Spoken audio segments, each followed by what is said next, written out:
Bismillahir Rahmanir Rahim. Alhamdulillah wa salatu wa salamu ala Sayyidina Muhammad wa ala alihi wa sahbihi ajma'een amma ba'd. We have moved on to this discussion around page 51, 52, equilibrium and beauty of the four internal faculties, because that is what creates the perfect khulq and akhlaq and demeanor and conduct and approach. So the first one that has to be is the faculty of knowledge and intelligence.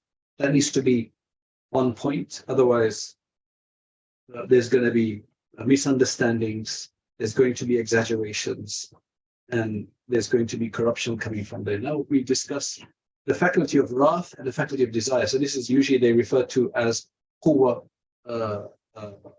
ghadbaniya and shahwaniya.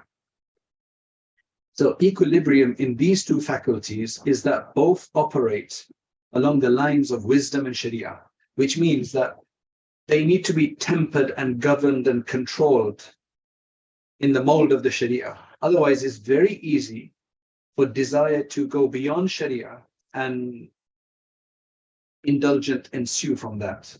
Likewise with ghadab, a person expresses their anger and applies their anger in the wrong place beyond the sharia where it doesn't allow, or where the sharia demands it, they don't do it. So that's why it has to be operate along the lines of wisdom and sharia, submitting in entirety to the demands and commands of the sharia, upholding its prohibitions. So I feel angry, but it's prohibited for me to say what I feel saying in anger, so I'm not allowed to say it. I have a desire to do this act, but the sharia tells me it's haram, it's not allowed. The faculties of wrath and desire should be like the trained hunting dog of a hunter, or like a well-trained horse. So you have to have, you're basically saying that you need the horse, don't you? You need the dog, because it's a ala, it's a means. You need to have desire and you need to have anger. They're both actually very important. Answering and acting in accordance with the call of the master. When these conditions are cultivated and become praiseworthy, then man will be described as the repository of beautiful character. Usually, when people have bad character, it's because they've got too much anger or desire. Usually, it's out of sync. His seerah of such a person is said to be beautiful. Now, specifically about the faculty of wrath, then, when this faculty is in the state of equilibrium, it is known as shuja'ah and valor. This is praiseworthy to Allah Most High. An excess in this faculty is called recklessness and tahawwur. In Arabic, it's called tahawwur, recklessness. And a deficiency in it is called cowardice and jubn. Both recklessness and cowardice are reprehensible. Too much or too less. In the wake of the laudable state of valor, which means that whenever you have the state of valor, in the wake of it, which means that behind it, or comes behind the consequence of it, flow the qualities of kindness. So if you have valor, you're going to be kind. Right? Chivalry. Chivalry means muru'ah, and this honor and dignity that you want to uphold for yourself and for others. So you don't want to do anything which is despicable, repugnant, ugly, lowly. And number 3, courage. Kindness, chivalry, courage, generosity, forbearance, steadfastness. So if your anger is controlled, then you've got forbearance. You've got steadfastness because you got the grit to keep going. It's all part of this, what they call a faculty of wrath, in a positive state. Tenderness. So that's not overusing it. You use the tenderness where it's required. Ability to restrain anger, dignity, and farsightedness in all affairs. So not do things for the moment, but do things for their consequence. The state of recklessness produces inexperience. So if you have too much anger and you're just reckless about it, it produces inexperience. About producing inexperience in the sense that you're acting with inexperience, boastfulness, pride, inability to restrain anger, and vanity. The state of cowardice creates fear. It'd be always fear. You don't want to be scared, watching over your shoulder too much. Disgrace. You feel humiliated. You don't feel that you can do something. So there's one guy that I know. He's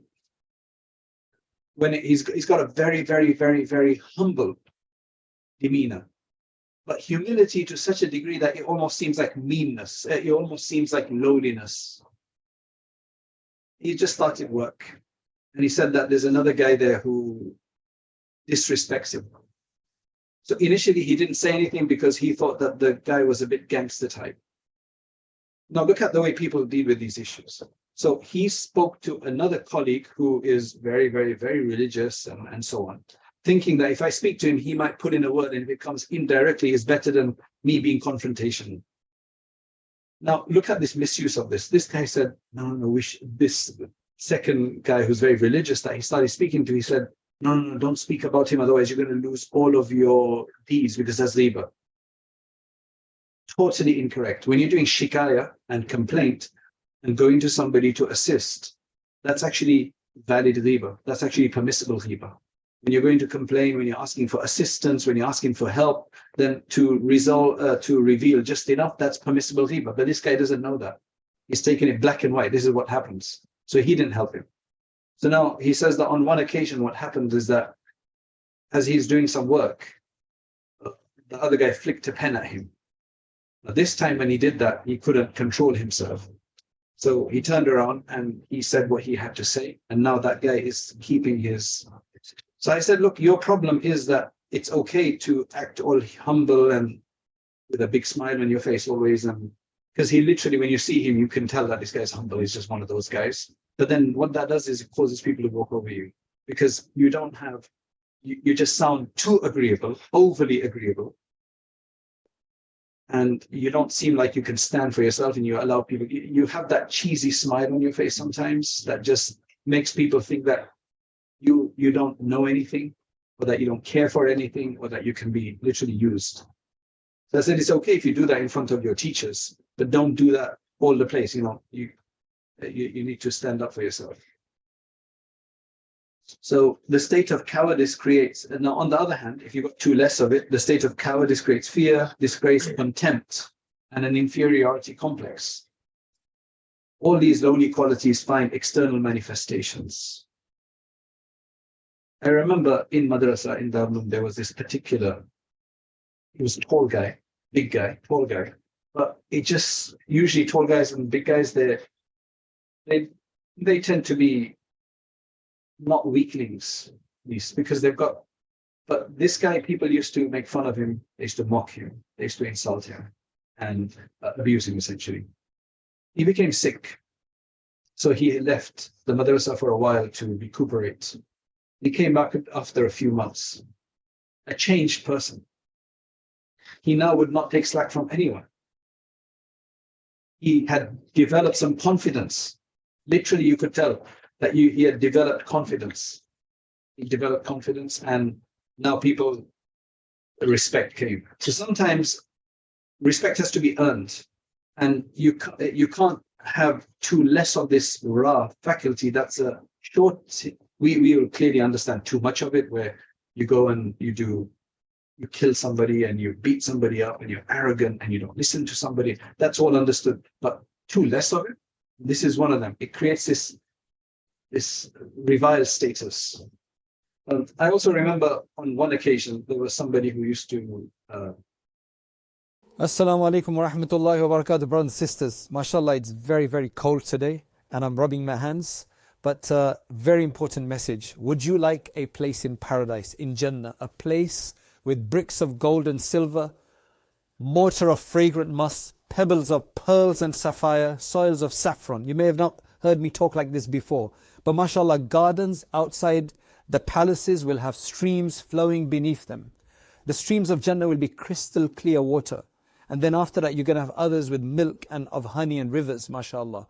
Brothers and sisters, the Prophet ﷺ said, whoever builds a masjid for Allah, Allah will build for him likewise in paradise, something similar in paradise. White Thread Institute, which you all know inshallah, desperately needs to develop this center of ours to accommodate people, students and worshippers of Allah subhanahu wa ta'ala. This area doesn't have a masjid, So we want to give service to all sections of the community once this is built, including the wider society. We need to raise 450,000 to achieve this. We just need 44,500 special people to donate just £100 each to reach our target. Brothers and sisters, the Prophet ﷺ said, I'm going to reiterate, whoever builds a masjid for Allah, Allah will build for him similar in paradise. What an amazing reward this is. Imagine, if you just donate £100 in this world, Allah will build for you a house in paradise. Not just any house. A paradise house is not any house. Whatever your heart desires will be in this place. Not only this, brothers and sisters, but this project is also sadaqah jari, which means a continuous charity. If you donate, then anytime somebody prays here, worships here, learns anything from here and prays elsewhere, you get the same reward, inshallah. Every person who learns the Quran, reads, you will get the same reward, inshallah. What an amazing reward, subhanallah, that is waiting for you. All for just £100. Brothers and sisters, build your home in paradise. Donate towards this masjid. On the button below, hit the link. And one more thing, please. Share this video. And anybody else that donates, because of your sharing this video, inshallah, you will be rewarded as well. Assalamu alaikum wa rahmatullah. Allah reward you. Jazakumullah khairan.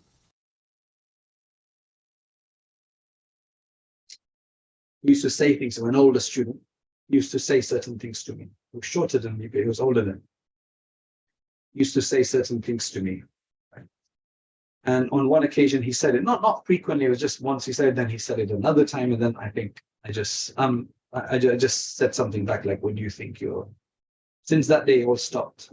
So sometimes you need to stand up for yourself. It's not dignified just to keep taking it. That's not dignity, because you're causing somebody else to do undignified things. And self-respect is important. If it's for the sake of letting somebody benefit in a certain way where they need to benefit and you just put yourself down for that, that's a very strategic way of doing things. But not usually. That's not all the time. And about the faculty of desire, he says, equilibrium of the faculty of desire is called chastity. Iffa is called chastity. When this faculty exceeds equilibrium, it is termed as hirs, greed, and lust, hawa. Allah Most High loves the condition of chastity. The excellent traits produced by chastity are what? Generosity would be one. Because you're not so greedy, so you're willing to share. Shame, bashfulness, haya. Because when you have too much desire and lust for something, then you stop. You don't have barriers anymore. The taboo gets lost. So you no longer have iffa. Then you're willing, your desire overtakes you, clouds your mind and your intelligence and your better knowledge.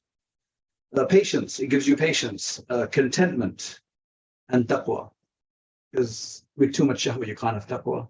Controlling the nafs is the message of Ramadan as well. In this state, man's covetousness, tama, decreases. If you've got iffa, fear and humility increase, and the wish to aid others is engendered. If the faculty falls below equilibrium, though, how does it fall below equilibrium? You have too less tama, you have too less hirs. What is going to happen in there? It results in greed. I thought greed was too much. Well, that is an expression of it. If you don't have enough, he says expectation. That means that if you have too less of it, he says another thing is flattery and servitude to wealthy persons, contempt for the poor, shamelessness, extravagance, show, narrow-mindedness, impotence, envy, and so forth. Wouldn't that be too much of it? How is he looking at it as below equilibrium? So it's like it gets worse. I think that's what he's trying to say. It gets worse. But it looks like they're both clouded in there. I would say that one of them is, one way to express this, to make it clear, is that you won't even fulfill. You have no desire. However, it is talabu kasbil halal. It's faridatun ba'da farida. So you have no desire, so you don't even earn for your family. You don't even earn. Forget yourself, you don't earn for your dependents. Why is that greed? So you don't do that. You what do you call it? You don't fulfill your spouse's rights because you have no desire.